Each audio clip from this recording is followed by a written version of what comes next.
After losing by 39 points to the jawless Grizzlies on Wednesday, the Warriors now looking to avoid a winner-take-all game back in Memphis. They host Game 6 in San Francisco tonight. They're looking for some revenge. Shannon, who do you think wins this Game 6 and what's the score? I'm going to say the Warriors close it out, but I think it's going to be close. What the Warriors have done is they've allowed, in the last two games, they've allowed the Grizzlies, Skip, to get more. They're already a confident team, but they've gotten more and more confident. And they probably should have won, Game 4.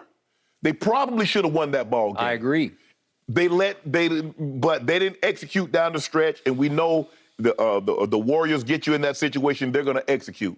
But Game 5, they came out and says, nah, 38 points?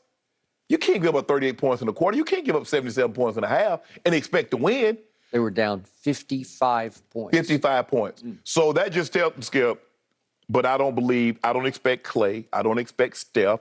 I don't expect Jordan Poole to shoot as bad as they did. But it's not about shooting. You can shoot good, but you better not let this other team get 77 points in a half.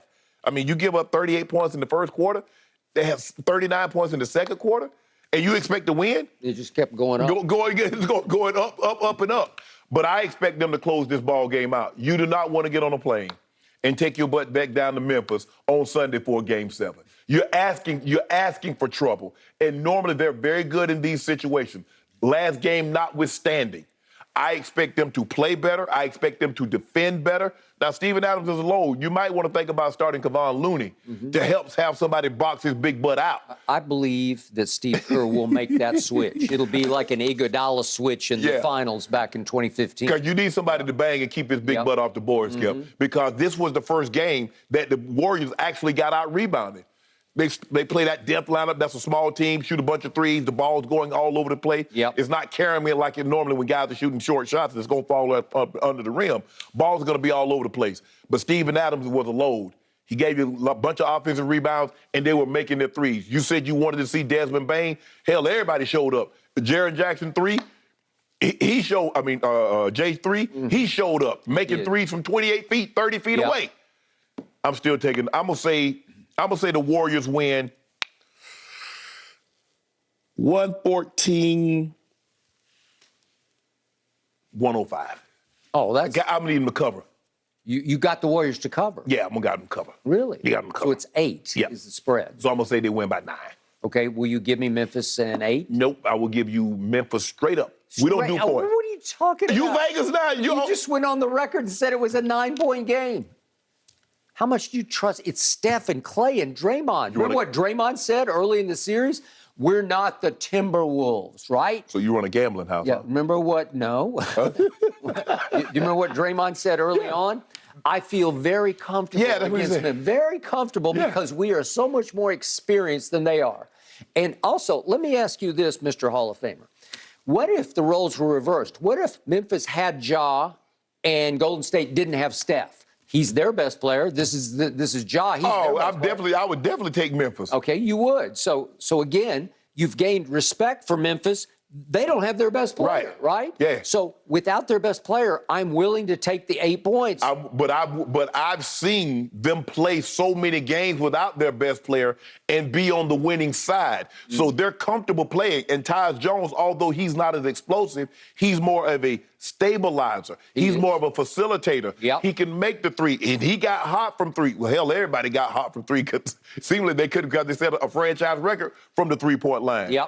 So, no, I'm not giving you no 8 points. Okay. I am not going to pick Memphis to win this game because I do not want to jinx Memphis on live national television. Would I love to see Memphis win this game? You better believe it. I might love it more than anything this side of the Dallas Cowboys to love because it would be delicious to see a Game 7 back in Memphis, and I'm not sure they could win it without Ja, unless maybe he made a miraculous recovery, which is still possible. I don't know. They basically ruled him out, but not completely ruled him out. All right. But I do think it's going to be a very close game. I'm going to call it 105-102. I'll pick Golden State, but I'm going to remind you, the clues along the trail say it's going to be a close game. The clues started in Game 1 when, at home, Memphis had 2 late chances to win the game. Just to remind everybody, because it seems like it was ages ago, Ja had the ball in his hands twice late with chances to win the basketball game. And the first time, if we could see this, he goes in on Steph Curry, and Steph made a sweet little hand play on it. They gave him a block. It was more of a steal. It's like he knocked the ball out of his hands more than he blocked it to me, because he wasn't really ready to go up and shoot, but he made a play. He stood his ground, and he got his hand on the basketball and locked him up. He knocked it free. Okay, so that's the first one. And then we all do remember the last one, because Ja said, I got this. We always called the sideline play, Ja, just go get a bucket. So he tried to go get a bucket, and Clay knew exactly, because they said in their sideline huddle, they told Clay he's just going to come flying left-handed down the lane, because he wants to go to his left and try to move him out as far as you can. And Clay got in his way and pushed him too far out. And the ball didn't even touch iron. It touched nothing but glass. Clay was so convinced that he was going to do that, he left Brandon Clark immediately. He did, left him. If John throws it back... The easy second guess, which I did that next day, is just throw it back to Brandon Clark, and he dunks it. Hook pass it. Just hook pass it. He's going to dunk it, because Wiggins was standing under the bucket, flat-footed. He's just going to dunk it on him. Okay, so that's game one. But it was what you would, I think we could agree, it was a narrow loss, right? Yes. Grizzlies took over and won convincingly in game 2.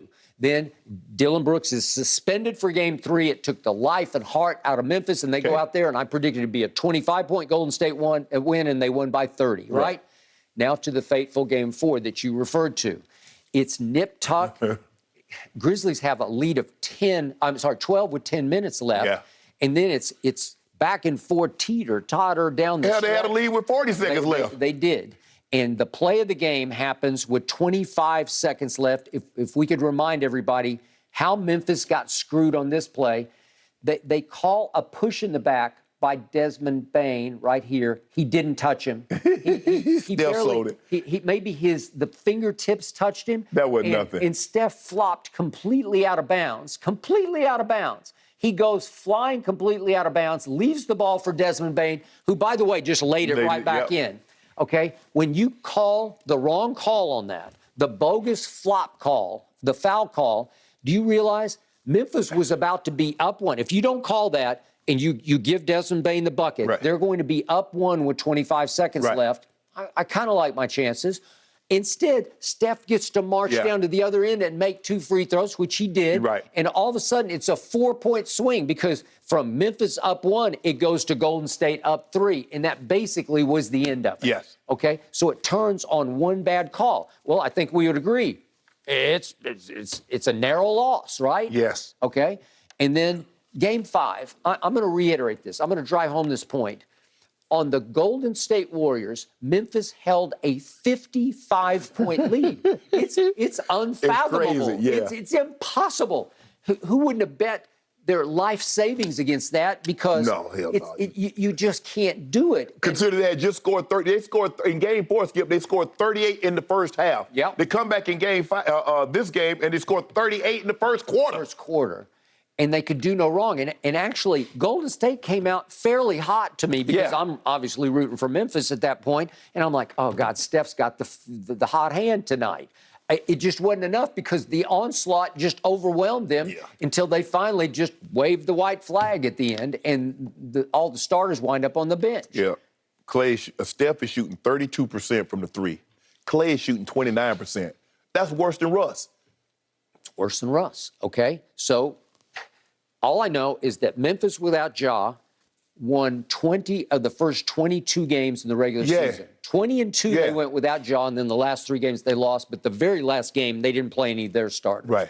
Okay, so 20-2, so they gained some confidence that they can play. They look different without Ja, because he's ball dominant, obviously, but the ball's going to move, and they got lots of very young baby weapons, but they got a bunch of them, because Brandon Clark is coming off the bench, and Zaire Williams has been forced into the starting lineup, but he's a bench player. He's only 20 years old.